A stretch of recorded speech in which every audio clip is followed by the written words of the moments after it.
إن الحمد لله والصلاة والسلام على رسول الله أما بعد فأعوذ بالله من الشيطان الرجيم بسم الله الرحمن الرحيم قل هل يستوي الذين يعلمون والذين لا يعلمون আলহামদুলিল্লাহ আল্লাহ পাকের দরবারে লাখ লাখ শুকর যে আল্লাহ সুবহানাহু ওয়া তাআলা আমাদেরকে একটা দিনের মাজলিসে আসার তৌফিক দান করেছেন। এমন একটা পরিবেশে আমরা আসছি, এটা হলো জান্নাতের বাগান। আল্লাহ রাসূল সাল্লাল্লাহু আলাইহি ওয়াসাল্লাম দার্সের মাধ্যমে সাহাবীদেরকে দ্বীন শিক্ষা দিয়েছেন, শিখিয়েছেন। তো এই মাদ্রাসা প্রতিষ্ঠা হওয়ার এক নম্বর কারণ হলো মানুষের কাছে দ্বীনকে পৌঁছে দেওয়া। তো আল্লাহ রাসূল সাল্লাল্লাহু আলাইহি ওয়াসাল্লামের যে আমল, যে উদ্দেশ্য ছিল, এই মাদ্রাসার উদ্দেশ্য একই। তো আল্লাহ তাআলা কুরআনে কারীমের ভিতরে বলতেছেন যে হে নবী, আপনি এই কথা বলেন, কুল হাল ইয়াস্তাউল লাযীনা ইয়ালামুন, যে আপনি এই কথা বলেন যে ব্যক্তি জানে, এক লোক হলো জানে, এক ধরনের লোক হলো জানে না। তো আল্লাহ তাআলা এই প্রশ্ন করতেছেন যে জানে এবং যে জানে না সে কি সমান হইতে পারে? এটা মানুষকে আপনি বলেন, কি বলেন? সমান হইতে পারে? কখনোই হইতে পারে। তাহলে আল্লাহ তাআলার কাছে যে জানে ওই ব্যক্তি বেশি সম্মানিত। কি জানে? মানুষ তো বহুত কিছুই জানে। তো এইখানে হইল আখিরাতের ইলম, কুরআন হাদিসের ইলম। তো এই ব্যক্তির মর্যাদা অনেক বেশি, এটা আল্লাহ পাক কুরআনেই বলে দিলেন। এটা হলো কুরআনের দলিল। এবার আসেন, আমরা দেখি যে ছোটো ছোটো বাচ্চা মাদ্রাসায় যায়, মুরব্বীরা অনেক সময় আমপাড়া নিয়ে মসজিদে যায় শিখতে, এই বয়সে শব্দ উচ্চারণ করতে পারে না। কি লাভ, কি যাইতেছে, ফায়দা কি? কিন্তু না, আল্লাহ রসুল ব্যাপারে অনেক বড় সুসংবাদ শুনেছেন। কি সুসংবাদ? আল্লাহ নবী সাল্লাল্লাহু আলাইহি ওয়াসাল্লাম বলতেছেন, ফাকিহুন আশাদ্দু আলা শাইতানি মিন আলফি আবিদিন, যে শয়তানের কাছে একজন বিজ্ঞ আলেম 1000 আবেদ, অর্থাৎ যে আলেম না শুধু ইবাদত করে, এই 1000 আবেদের চেয়েও বেশি কঠিন, বেশি ভারী। অর্থাৎ 1000 আবেদকে ধোঁকা দেওয়া শয়তানের জন্য যতটা সহজ, একজন প্রকৃত আলেমকে ধোঁকা দেওয়া ততটা সহজ। তাহলে আলেমের মর্যাদা আমরা এর দ্বারাই বুঝি। অপর হাদিসে নবী করিম সাল্লাল্লাহু আলাইহি ওয়াসাল্লাম বলেছেন, খায়রুকুম মান তাআল্লামাল কুরআনা ওয়া আল্লামা, তোমাদের ভিতরে ওই ব্যক্তি সর্বোত্তম যে নিজে কোরআন শিখে এবং অন্যদেরকে শিক্ষা দেয়। কে বলছেন? আল্লাহ নবী বলছেন, সর্বোত্তম, এর চেয়ে কোনো উত্তম নাই। কাদের ভিতরে? সারা দুনিয়াতে যত মানুষ আছে, ধরেন দুনিয়াতে যদি 800 কোটি মানুষ থাকে, তার ভিতরে সর্বোত্তম ওই শ্রেণী যে নিজে কোরআন শিখতে যাইতেছে অথবা কোরআন শিখাইতেছে। তো মাদ্রাসার ভিতরে 2টা শ্রেণী আসে। কি বলেন? 2টা শ্রেণীর বাইরে কিন্তু তৃতীয় কোনো শ্রেণী নেই। উস্তাদেরা শিখাইতে আসে, ছাত্ররা শিখতে আসে। এখন ছাত্র বলতে কি বলেন? বয়স্কও হইতে পারে, বাচ্চাও হইতে পারে, যেই শিখতে আসবে সেই সর্বোত্তম, সেই কি বলেন? আর যে শিখাইতে আসবে সেই। এখন আমি যদি বলি লোকটা খারাপ, এই বাচ্চাটা খারাপ, কোনো কাজ হবে? আল্লাহর কাছে এই ব্যক্তি হলেন এই সর্বোত্তম। এই জন্য ইলমের যে ফাজাইল, এটা বলে শেষ করা যায়। অন্য হাদিসে আল্লাহ নবী সাল্লাল্লাহু আলাইহি ওয়াসাল্লাম বলেন, ফাদলুল আলিমি আলাল আবিদি কা ফাদলি আলা আদনাকুম, যে একজন আলেমের মর্যাদা, একজন আলেমের সম্মান তোমাদের উপরে এইরকম যে রকমের নাকি আমার মর্যাদা তোমাদের মাঝখানে একজন সাধারণ মানুষ। সুবহানাল্লাহ বলবেন না? কত বড় মর্যাদা, যে একজন সাধারণ মানুষের তুলনায় নবীর যে রকমের মর্যাদা, আমাদের সমাজের সাধারণ মানুষের তুলনায় আলেমের মর্যাদা সেরকম। অন্য হাদিসে আল্লাহ নবী বলেন, মাইয়ুরিদিল্লাহু বিহি খায়রান ইউফাক্কিহু ফিদ্দীন, আল্লাহ তাআলা যার মঙ্গল চান, কল্যাণ চান, তাকে আল্লাহ তাআলা দ্বীনের বুঝদান। তাহলে বোঝা গেল ওই মাদ্রাসায় সাধারণ লোক আসতে পারে না। যে চাবে ইচ্ছা করলে আসতে পারবে না, মসজিদের ভিতরে যে চাবে সে ঢুকতে পারবে না। আল্লাহ পাক যার কল্যাণ চাবেন আল্লাহ তাআলা তাকে এই সমস্ত জায়গায় নিয়ে আসবে। এটা গেল ইলমের ফজিলত বললাম, লাভ। এখন বলেন আমাদের যদি জীবন দিতে হয় বা চেষ্টা করতে হয়, সাধনা করতে হয়, তাহলে এর চেয়ে উত্তম কোনো জিনিস আছে? কি বলেন, আছে এর চেয়ে উত্তম? তাহলে আমাদের কর্তব্য কি? আমরা যারা বয়স্ক আছি অনেকে কোরআন পড়তে পারি, অনেকে পারি না। কি বলেন, আমাদের বাচ্চা আছে, অনেকের স্কুল কলেজে পড়ে, অনেকের মাদ্রাসায় পড়ে। এক্ষেত্রে আমাদের কর্তব্য হলো যে আমরা যারা কোরআন পড়তে পারি, ভালোর কোনো শেষ নাই। কি বলেন, হাফেজ সাহেবরাও কিন্তু আবার ট্রেনিং করে কিনা দেখছেন নাকি? হাফেজরাও ট্রেনিং করে বিভিন্ন ধরনের, বিভিন্ন ট্রেনিং করে, মাকামাতের উপরে ট্রেনিং করে, অন্য অন্য বিভিন্ন কোর্স আছে। তাহলে হাফেজ সাহেবের যদি প্রশিক্ষণ করতে হয় যে আমরা যারা সাধারণ কোরআন পড়তে পারি আমাদের দরকার আছে না? আর যারা পারি না তাদেরও তো দরকার আছে। এই জন্য আমরাও আলহামদুলিল্লাহ আমাদের মুহতামির সাথে সাহেবের সাথে আলাপ হয়েছে, উনি এখানে বয়স্কদের একটা শিক্ষার ব্যবস্থা চালু করবেন। কি বলেন? হ্যাঁ, তো আপনারাও এখানে শিখতে আসবেন, শেখার কোনো টাইম নেই, সময় নেই, যে যখন সময় পান আসবেন। আর বিশেষ করে আপনাদের বাচ্চাদেরকে এইখানে দেবেন, আমি একটা আশা রাখি ইনশাআল্লাহ। কি বলে, নিয়ত করা যায় না? আপনার বাচ্চা ঠিক আছে স্কুলে দিয়েছেন, সমস্যা নাই, অবসর সময়টা এসে এখান থেকে শিখবে। কি বলেন, কোনো সমস্যা আছে? হ্যাঁ, আমরা ওই দুই দলের ভিতরে এক দলে থাকি, অর্থাৎ হয়তো কোরআন শিখতেছি, না হয় কোরআন শিখে। তাহলে আশা করা যায় যে আল্লাহ তাআলা আমাদেরকে একদম হাসতে হাসতে, যেমন নবী আলাইহিস সালামরা যেরকম জান্নাতের ভিতরে আনন্দ ফুর্তি করবেন, তাদের সাথে সাহাবায়ে কেরাম থাকবেন, নেককার লোকেরা থাকবেন। তো যেহেতু আমরা তালবে ইলম ছিলাম, আমরাও হাসতে হাসতে জান্নাতে চলে যাব ইনশাআল্লাহ। এখন আসেন, উস্তাদদের উপর কিছু করণীয় আছে। এ ব্যাপারেও আল্লাহ রাসূল সাল্লাল্লাহু আলাইহি ওয়াসাল্লাম কিছু গাইডলাইন দিয়ে দিচ্ছেন। আল্লাহ নবী বলেন, আল্লিমু, তোমরা লোকদেরকে দিন শিখাও।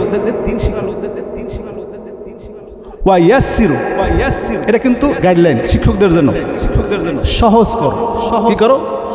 সহজ মানে পড়ালেখার ক্ষেত্রে যাতে করে একটা ছাত্র সহজভাবে বুঝে সেই পদ্ধতি অবলম্বন করো, অথবা তাদের সাথে সহজ আচরণ, ভালো ব্যবহার করো। ওয়ালা তুআসসিরু, কঠিন করো, কোনো লাইনে কঠিন করো। তো এই নিয়মটা, এই গাইডলাইনটা, এই সূত্রটা আল্লাহ নবী সাল্লাল্লাহু আলাইহি ওয়াসাল্লাম দিন দিয়েছেন, দিনকে পৌঁছানোর জন্য বলছেন, আল্লিমু বাল্লিগু আন্নি ওয়ালাউ আয়া, আমার পক্ষ থেকে যদি জানো একটা আয়াত জানলো পৌঁছে দাও। নির্দেশ যেরকমের দিচ্ছেন, কিভাবে পৌঁছবে এর বিধিবিধানও দিচ্ছেন। শিক্ষকদেরকে একটু নরম হইতে হবে, সুন্দরভাবে বুঝের মাধ্যমে তাদেরকে সুন্দর পদ্ধতিতে শিক্ষা দিতে হবে। এখানে আল্লাহ নবী সাল্লাল্লাহু আলাইহি ওয়াসাল্লাম বলে দিলেন, দিন শিখাও। কীভাবে শিখাইবে? ওয়ালা ইয়াসসিরু ওয়ালা তুআসসিরু, সহজ করো, কঠিন করো। এজন্য আমাদের শিক্ষকদেরকেও এই বিষয়টা খেয়াল রাখতে হবে। আর আমরা এলাকার যারা আছি আমাদের কিছু কর্তব্য আছে। কর্তব্যটা কি দেখেন, আমরা তো বিশেষ করে আমি কোর্টে চাকরি করি, কোর্টের ভিতরে এমন কোনো ক্রাইম নেই যেটা না আসে। কি বলেন, হয়তো আপনারা অনেক কিছু জানেন। আর আমাদের তথ্য হলো পুরো বাংলাদেশে কি হইতেছে, কত ধরনের অপরাধ, এটা কিন্তু আমাদের সামনে আসে। যেমন আপন সন্তান বাপের মেরে সন্তান, আপন সন্তান জবাই করছে, আপন মা সন্তানকে মারে, এই ধরনের ঘটনা ভুরি ভুরি। আবার বাপ সন্তানকে মারে, ভাই ভাইকে মারে, ভুরি ভুরি।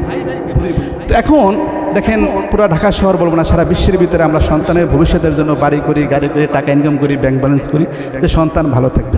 কিন্তু আমার জানা নাই এই সন্তানটা আমার কতটুকু কাজে লাগবে। সব সন্তান কি সব পিতামাতার কাজে আসে? বলেন তো, কাজে আসে?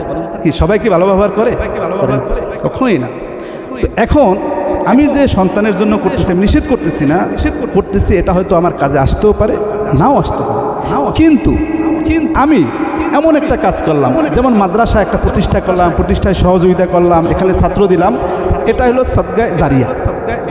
আমি মারা গেল যতদিন পর্যন্ত মাদ্রাসা চলবে, নেকি আমার কবরে যাইতে হবে। হয়তোবা আমার ছেলে কখনো হাত উঠে আমার জন্য দোয়া করবে না, অথবা দোয়া করতে জানে না। বহু সন্তান আছে বিদেশে লেখাপড়া করেছে, সূরা ফাতিহা জানে না, জানাজার দোয়া যায় না। কি বলেন হুজুর, আছেন এরকমের? আছে। কিন্তু ওই সন্তান হয়তো দুনিয়াতে বাবা মারা গেলে দেখতেও আসতে পারে না, ফ্রিজে রাখে, শুনছেন না এরকমের খবর? ফ্রিজে রেখে দেয়, এক সপ্তাহ পরে আসে, তারপরে লাশ দেখে। কি বলেন? দুনিয়াতেই মুসিবত পিতামাতার জন্য, কবরে ঢুকতে পারতেছে না সন্তানের জন্য, আর মরার পরে কি অবস্থা হইব? তো এই ছেলে জানে না কিভাবে সূরা ফাতিহা পড়ে একটা দোয়া পরে দোয়া করতে হয়, এই সন্তান জানে না। অথবা জানা যায় কি দোয়া পড়তে হয় সেটাও জানে না। এই সন্তান কি কাজে আসলো? কিন্তু আমি আপনি যদি একটা মাদ্রাসা প্রতিষ্ঠা করি, সহযোগিতা করি, এইখানে দিনের চর্চা হবে, এটা আমি মরার পরেও আমার কবরে কি বলেন সহযোগিতা করবো তো ইনশাল্লাহ। এলাকাবাসী কি বলেন? আমরা চাই একটা বাংলাদেশের ভিতরে একটা মডেল মাদ্রাসা হোক। কি বলে আপনারা চান না? আমি মোহতামিম সাহেবকে বলেছি যে মাদ্রাসা যদি করিনি, মাদ্রাসার অভাব নাই ঢাকা শহরে, কি বলেন অভাব আছে, কিন্তু আপনাকে করতে হবে ব্যতিক্রম। ব্যতিক্রম কি? এইখানে যেমন মানুষের চাহিদা আছে যে এইখানে শুধু মাদ্রাসার শিক্ষা না, স্কুলে যেটা পড়ানো হয় আপনি যদি সেই শিক্ষাটা এইখানে দেন, তাহলে আমার মনে হয় না কেউ স্কুলে বাচ্চা দেবে। কি বলেন? একটা 3-4 পর্যন্ত একটা বাচ্চার যেই শিক্ষাটা স্কুলে পায়, এখন যদি সে চ্যালেঞ্জ করে যে আপনার একটা স্কুলে একটা বাচ্চা নিয়ে আসেন, আমার মাদ্রাসায় একটা বাচ্চা দিই, দেখি কে ফার্স্ট হয়। এইটা যদি আপনারা সচক্ষে দেখেন, বলেন আপনারা কি স্কুলে দিবেন? হ্যাঁ, এই ধরনের শিক্ষা হইতে হবে। একদিকে যেমন আরবি থাকবে, অন্যদিকে বাংলা, অঙ্ক, ইংরেজি সমান তালে থাকবে। কি বলেন? আপনারা রাজি আছেন ইনশাআল্লাহ? আল্লাহ পাক আমাদেরকে মাদ্রাসাটাকে সুন্দর করুক এবং বাংলাদেশের ভিতরে একটা মডেল হিসেবে কবুল করুক। এখন আমাদের আছে আজকে যেহেতু প্রথম সবক অনুষ্ঠান, কি বলেন শুরু করা যায় নাকি? তাহলে ছাত্ররা এখানে আসি আলহামদুলিল্লাহ। তাহলে সূরা ফাতিহার একটু মশক।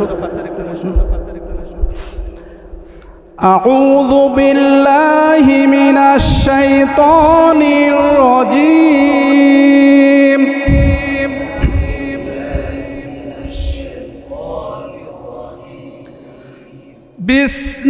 বিসমিল্লাহির রহমানির রহিম।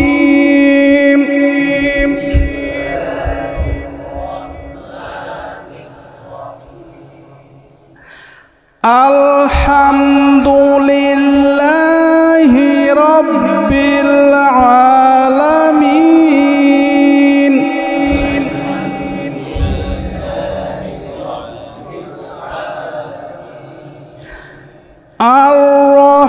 আর-রহমানির রহিম।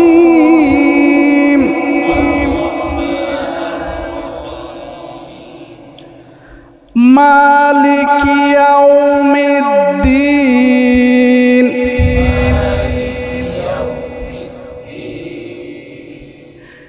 ইয়্যাকা না'বুদু ওয়া ইয়্যাকা নাস্তাঈন।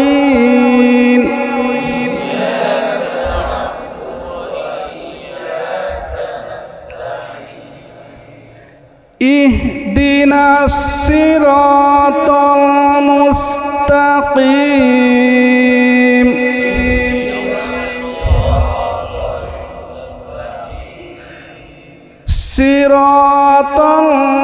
সিরাতাল্লাযীনা আন'আমতা আলাইহিম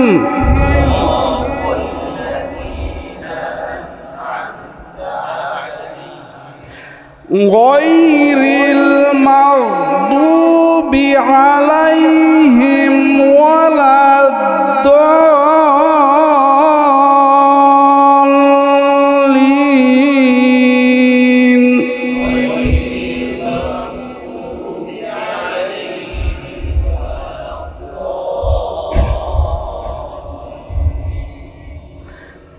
আমরা এখানে কিতাব বিভাগের ছাত্র আছি, আপনাদেরকে তো এসো আরবি শিখি পড়ানো হবে, ঠিক আছে? আমরা কিছু দু একটা শব্দ শিখি।